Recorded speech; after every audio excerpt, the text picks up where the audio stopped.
The long list of Russian war crimes is expanding. The front line moves to the east, revealing the next places of execution and graves. Masowy grób w Iziumie, a The właściwie mass pod grave Iziumiem near w Izium in niewielkim a lesie small forest odkrytego was przed discovered 3 3 days dniami. ago. Dzisiaj Exhumation przystąpiono proceeded do today. Bodies ekshumacji in z varying degrees of pojedynczych grobów decomposition are wraz being z takiego pulled from dużego individual masowego graves and wyciągane from są such a large zwłoki mass w różnym grave. I stopniu saw this with my rozkładu. own Widziałem to eyes, na and we własne filmed a oczy, person jak who had his hands kręciliśmy tied osobę, and która several miała gunshot splątane wounds to the back ręce of i his kilkoro head, among nóż other siłowych, things. między The innymi w corpse of tył a głowy. child was extracted Wydobyto from there with his stamtąd hands zwłoki tied behind dziecka ze his back. związanymi rękami z tyłu.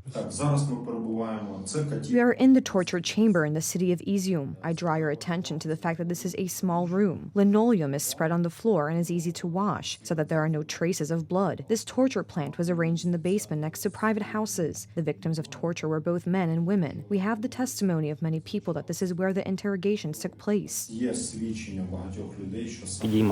We determined that about 25 people were buried here, even though the inscription on the cross talks about 17 people. We will check the exact number of bodies tomorrow when the bodies will be exhumed. There are many such places here in Izium. Ці тіла ми ще не забрали. 450 graves, only one of the mass graves discovered near Izium. For months, a rampant terror, violence, torture, and mass murders were in the occupied territories. Anyone else wants to freeze the war instead of sending tanks? We have no right to leave people alone with the evil.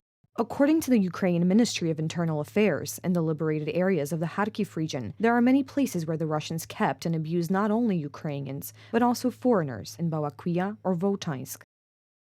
We are now documenting all these traces of war crimes. Experience from Bucha shows that the most terrible crimes will be detected only after some time.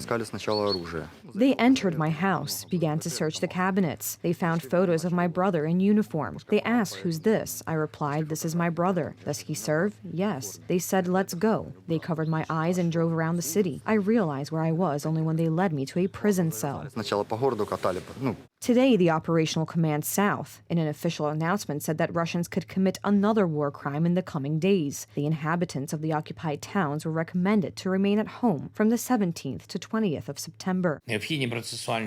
We want the world to know what is really going on and what the Russian occupation in Bucha, Mariupol, and in other places led to. Russia leaves death everywhere and must be held responsible. The world must draw appropriate consequences for Russia, adequate to war crimes.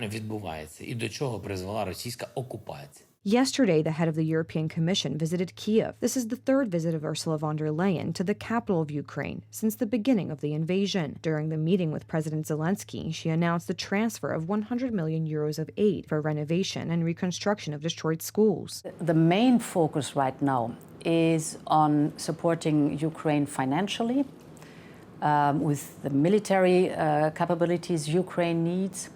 And we see now that the sanctions have a deep effect in the Russian. U.S. Secretary of State Antony Blinken announced another military assistance package for Ukraine. It is about HIMARS rocket systems and guided artillery shells of 105 and 155 millimeters caliber. The 21st package of American military assistance for Ukraine is $600 million.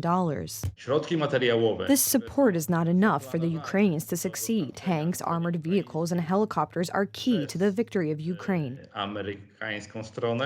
From the beginning of September, the Ukrainian armed forces have liberated over 9,000 square kilometers from the Russian occupation. Operational successes on the front are a signal for Kiev's Western partners that weapon supplies bring measurable effects. Properly equipped Ukrainian soldiers are able to defeat Russian invaders.